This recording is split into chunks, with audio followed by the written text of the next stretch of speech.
C'est l'histoire merveilleuse que l'on aurait pu trouver dans un conte de fées. Une histoire d'animal qui parle, alors que les animaux n'ont d'habitude pas la parole. Peut-être parce qu'on ne les laisse pas s'exprimer. Allez savoir. C'est donc l'histoire merveilleuse d'un animal qui fait la leçon à son maître. Je vais ouvrir mon histoire et te raconter ce qu'il y a dedans. Il était une fois un homme très pieux qui avait un âne, ou plutôt pour être précis, une ânesse. Jusque-là, rien de très anormal. Mais il y avait aussi dans la contrée un roi à la fois orgueilleux et peureux. Orgueilleux parce qu'il était très imbu de son pouvoir et il n'aimait pas que quelqu'un lui résiste. Peureux parce qu'il avait peur de perdre son trône. Un jour, ce roi orgueilleux et peureux voit arriver aux portes de sa ville une armée immense, plus de 400 000 hommes. Il se rend bien compte que ces quelques hommes à lui feront pâle figure devant cette armée nombreuse et bien équipée. Ce roi s'appelle Balak et son royaume est celui de Moab. L'armée qui campe devant ces murs, c'est l'armée des Israélites qui, sortis d'Égypte, se dirige vers le pays de Canaan, vers la terre promise. Et qui plus est, cette armée est nombreuse, bien équipée, et surtout guidée et protégée par Dieu lui-même. Mais Balak, qui n'a pas envie de céder son trône, Balak en tremble de peur. Puis il lui vient une idée. Trouver un homme assez pieux qui soit capable de jeter une malédiction sur cette troupe immense, afin que Dieu se détourne d'elle et qu'elle perde la bataille. Si cela se passait ainsi, Balak garderait son trône et son honneur. Il a entendu parler d'un homme pieux du nom de Balaam, qui vivait dans le nord. Le roi décide donc d'envoyer ses hommes formuler la demande insolite à Balaam, à savoir venir et dire du mal de la part de Dieu au peuple de Dieu. Balaam, qui est un homme à l'écoute du Seigneur, refuse de se mettre en route avec les émissaires.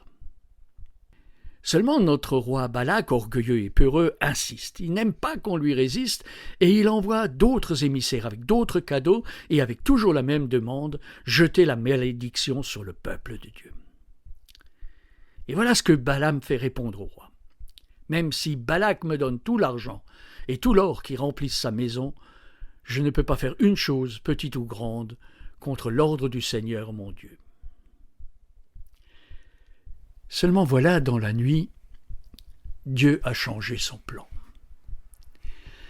Dans un rêve, il autorise Balaam à aller voir le roi Balak, et ce, à une seule condition, ne faire que ce que lui, Dieu, lui demande, et rien de plus.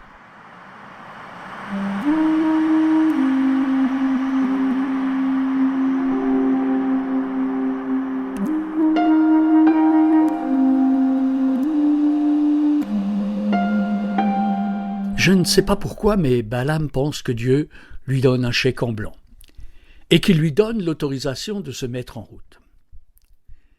Donc le lendemain matin, il batte son ânesse et il accompagne les émissaires qui sont venus le chercher. Il est heureux, Balaam, jugé sur son ânesse qui, au petit pas, se dirige vers le pays de Moab dans le sud.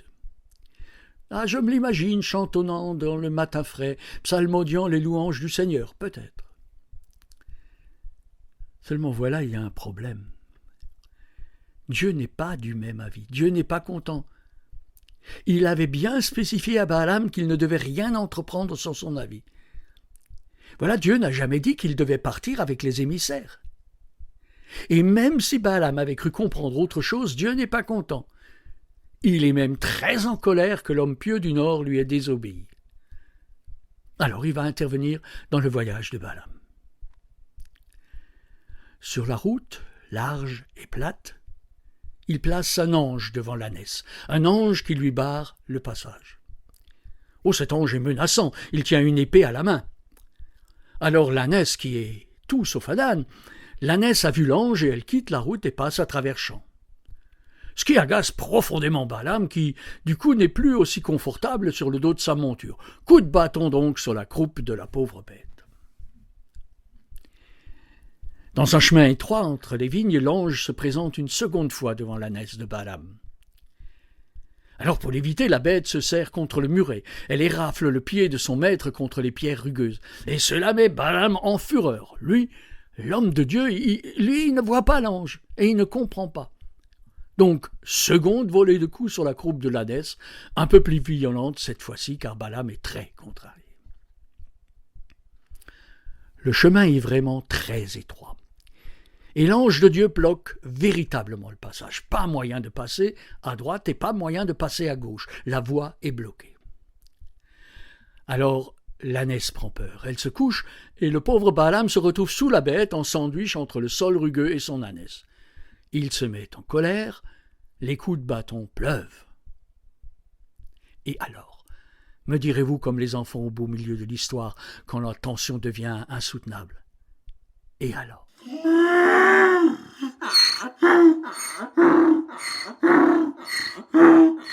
Et alors, l'ânesse de Balaam se met à parler. Vous avez déjà entendu un âne parler, sinon pour raconter des idioties? Moi non. Mais l'ânesse de Balaam parle parce que Dieu l'a voulu ainsi. La pauvre bête rouée de coups s'adresse à son maître et lui demande les raisons de sa colère. « Est-ce que je ne suis pas ton ânesse? C'est moi que tu montes depuis toujours. Est-ce que j'ai l'habitude d'agir ainsi avec toi? » Et alors Dieu ouvre les yeux du pauvre Balaam qui ne comprend plus rien, mais qui voit enfin l'ange armé devant lui sur le chemin.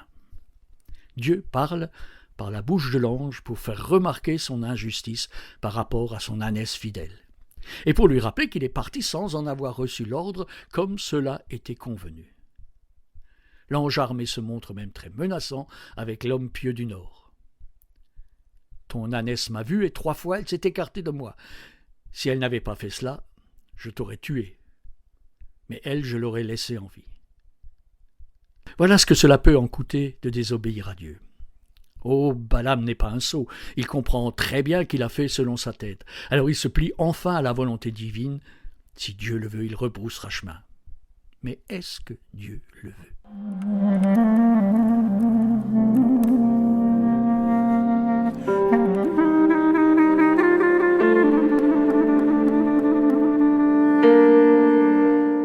Justement, Dieu parle encore une fois à Balaam pour lui dire de poursuivre son voyage.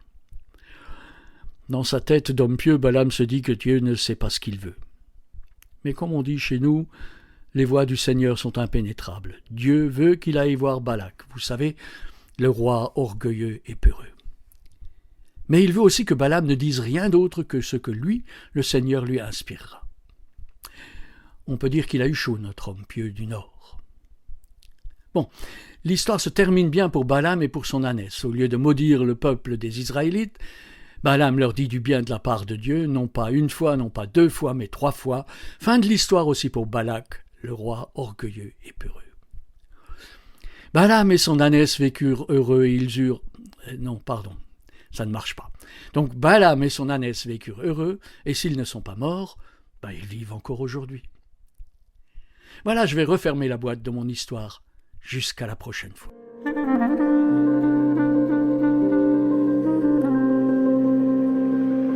La Bible n'est pas un conte, mais elle se raconte.